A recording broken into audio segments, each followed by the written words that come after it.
Our next award is to the fantastic Julianne Cartwright, and I'm going to ask Bill Hung Ing and John Trasvina to come up here and to help me present the award to Julianne Cartwright Traylor. John is both gentlemen are people I've known for a very long time, and John and I served in the Obama administration. He was the Assistant Secretary at HUD, and of course, Bill, he's just such an icon in the social justice community. It's such a great honor to see him and to have him here and say a few words about our honoree, and then we'll present her with the award. John? Thank you, Elmi, and whenever Elmi says to do something, you do it. But it doesn't take much to get me to start talking about Julianne. Julianne, at USF, at the School of Law in particular, we say we change the world from here. Julianne is our vision and our voice to the world. She directs our LLM, our international LLM program. That means that we bring lawyers from around the world, and they come to San Francisco to get an advanced degree in law, understanding our notions of human rights, our responsibilities on the international scene, and Julianne makes them welcome to San Francisco, extends to them our San Francisco values that we're very, very proud of, and at the law school we're very, very proud of not only all the things that Julianne does for our students and our community, but what she does nationally and internationally. Her work on her own university board of trustees, as well as what she does in international human rights. So when I heard that Julianne was getting an award, I wanted to make sure that I could come and observe. I didn't think I'd be up here, but I really appreciate it, Emily, for letting me say a couple of words about how proud we are and honored to have Julianne as part of the USF School of Law community. And I get to add a couple of other words. I've only been at USF for 7 or 8 years now, but when I arrived there after retiring from UC Davis, I looked around, and it always grabs my attention when there's somebody just stands out as being distinguished and classy, and someone you have to dress better around and behave better around, and that was Julianne. Okay, so she sets a very high standard. But I have witnessed her gushing and fawning over someone. We both had the opportunity a couple years back to meet Anna DeVere Smith, and she acted like a teenager. So she does have that side of her. Congratulations, Julianne.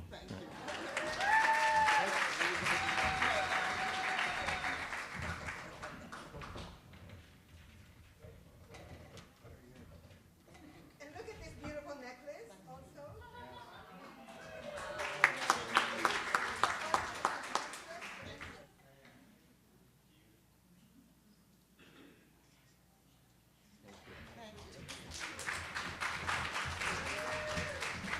So I had to write something down. Thank you, Elme, for that kind introduction, and thank you, John and Bill, for being here. And I'll mention some of the others from the school. I'm greatly honored and humbled to accept this award with heartfelt and sincere gratitude. It was a surprise to me when I found out that I was going to receive this award this year, because all of us work, we see that there's a need and we work on it, and we don't think about awards or anything, we just think about getting the job done as best we can. Marilyn, Charlie, Kathleen, Elahi down in LA, friends and colleagues in my Wynn Cower family, others in my large circle of friends and colleagues, such as human rights advocates. Rita Marin is here, one of my longtime friends. The UNA, USA East Bay chapter, Amnesty International, the Janetta Sagan Fund Committee. And as I said, the University of San Francisco School of Law, my colleagues like Dean Trasvina, Bill Hing, Dean Elizabeth Benhart is here. Alan Guerrero, who's head of admissions, and his husband, Eric Randall, whom I know for many years. Also, people like my colleagues in the San Francisco Department on the Status of Women. Emily Marassi is here. I, like many of you in the room, am a walking network. It's all good. I'm privileged to work in a very supportive environment to do my human rights work. I want to tell you some highlights. The importance of education. My parents, Margaret and Amadizio Traylor, were both educators in the segregated and then integrated South, who instilled in their 4 children and all of their students over many decades the value of using education in a productive way for the betterment of society. My work when I was at Skidmore College and my international organizations class went down to New York City to the UN my senior year, and I was hooked on the UN after that time. My mentor, Frank C. Newman, who was the dean over at Bolt Hall and on the California Supreme Court, an international human rights scholar and activist.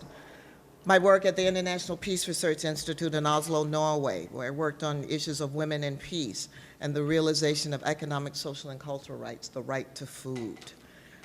We talked about Beijing, the Fourth World Conference on Women. A number of us were there. Organizing Women's Intercultural Network as the first statewide mechanism to come back from Beijing and to implement the Beijing Platform for Action and Declaration. So those works. The 1998 City and County of San Francisco City Ordinance that we all worked on. That was a milestone. It was the first time in the whole world that a city ordinance adopted the principles of CEDAW, the Convention on the Elimination of All Forms of Discrimination Against Women.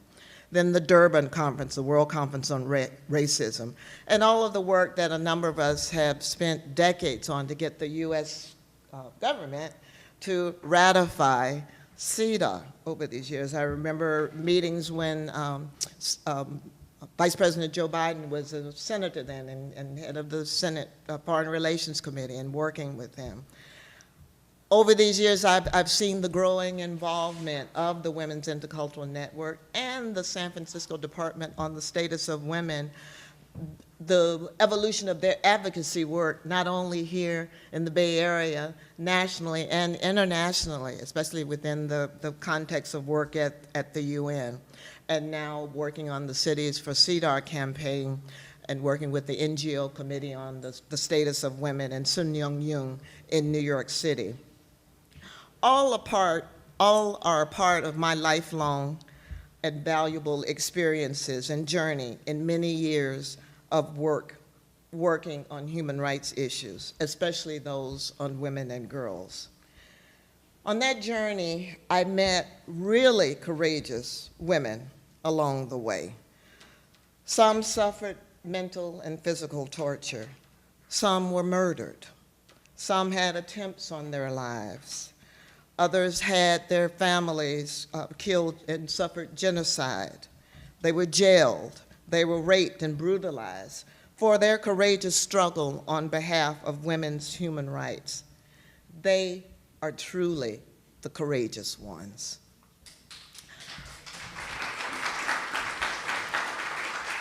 Finally, we can all contribute in many ways. I could not have done all of my advocacy work at the UN and on the national level all of these years without learning from and working with you on the grassroots level. You are the key to implementing all of these human rights issues, the work that each of you does on a daily basis. The work and experiences don't stop when one attends these meetings and gets on an airplane and comes back home. This is just the beginning of the next phase of implementing the provisions of the outcome documents of these meetings and provisions of all of the treaties, such as CEDAW. There's a lot of work left to do. I'm hopeful and encouraged about the pioneering work that a number of you in this room are already doing as part and in spite of all of the challenges that we have discussed so far today. I accept this award on behalf of all of the courageous women's rights activists with whom I've had the privilege to work with all these years. I leave you with a challenge to continue this work to help make a better world, not only for women and girls, but all peoples. As always, I want to thank you for this wonderful award, and as I always say, onward and upward.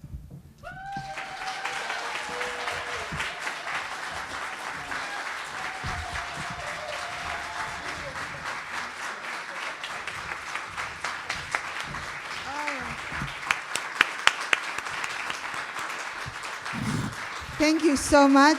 What amazing honorees we have.